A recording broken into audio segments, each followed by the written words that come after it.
Comrades and friends, I greet you all and welcome you. Today we are gathered before all of you to give you an update of the activities of Zimbabwe National Liberation War Veterans Association. Before you, members of the press, is the National Interim Committee with representatives from the 10 provinces and the diaspora.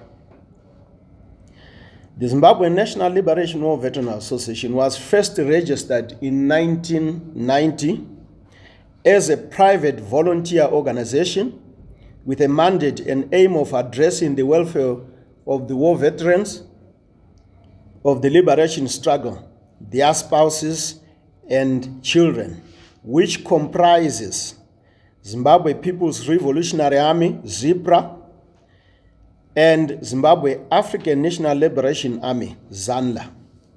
The initiative would embark on various business programs and projects which would guarantee improved living standards and social comfort for former liberation stalwarts.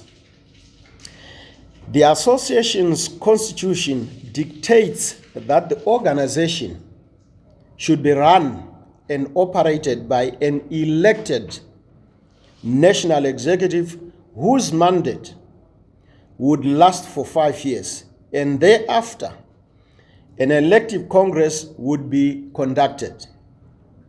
Now, on several occasions, the association has experienced a gross disregard of its constitutional processes. Chief among them, the lack of professionalism, no functioning systems in place, undue interference, lack of accountability, and no clear programs to embark on during the life of the sitting committee. This adversely affected the effective running of the association, and the results were a continued deterioration of living conditions of the intended constituents, which is the former fighters, their spouses, and children. There has been a brief credit accorded to the association, and it's only during Dr. Chenjerai Hunzu's executive tenure where comrades impelled government, this is the government of Zimbabwe, to award them the 50,000 Zimbabwean dollars. After Comrade Hunzi's tenure, the association began to experience a complete different school of management who diverged from the core business of the welfare of private volunteer organization. The association, as a result, suffered immensely.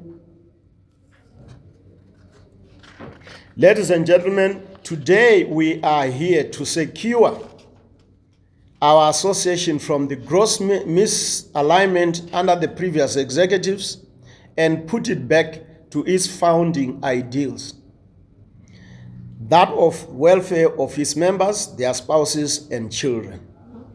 It is against this background where a few individuals took upon themselves to spearhead the resuscitation and reformation of the now defunct Zimbabwe National Liberation War Veterans Association back to its founding ideals.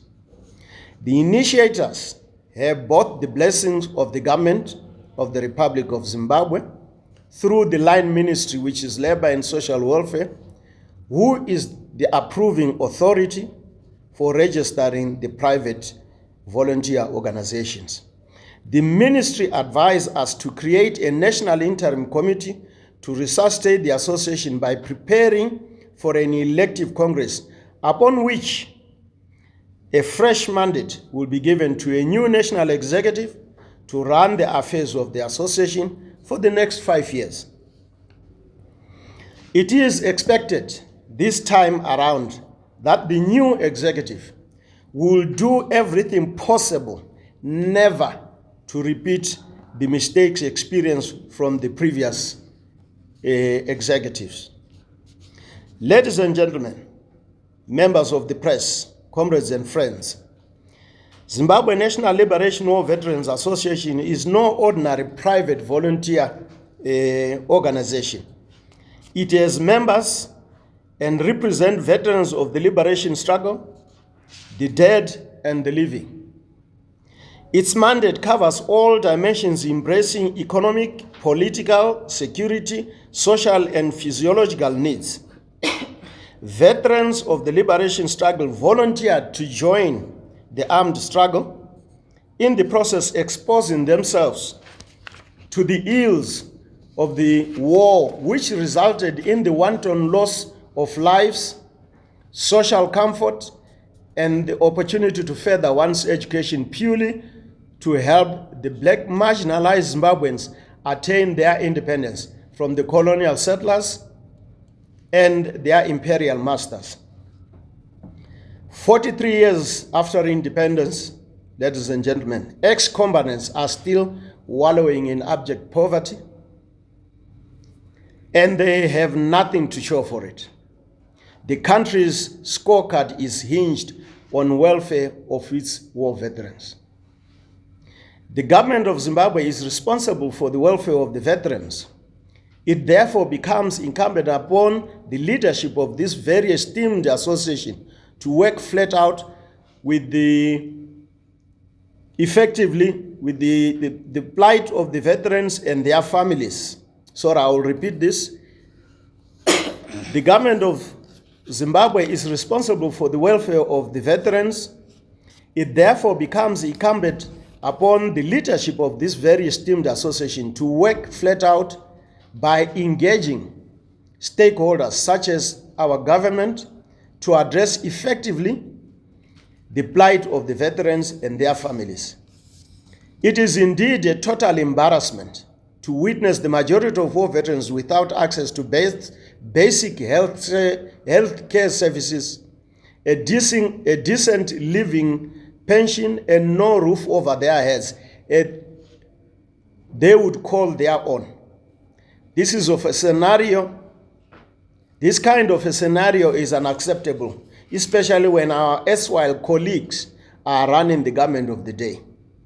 They should be the first to understand the plight of the rest of the veterans of the liberation struggle, because they shared the trenches with us, risked their lives with us, and had their backs protected by us in order to enjoy the independence under their purview.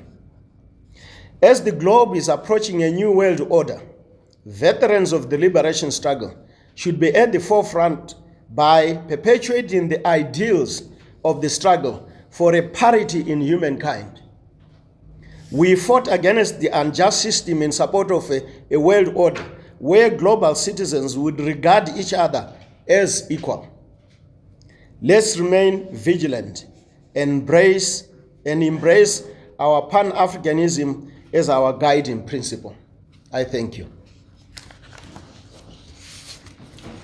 Thank you, Comrade.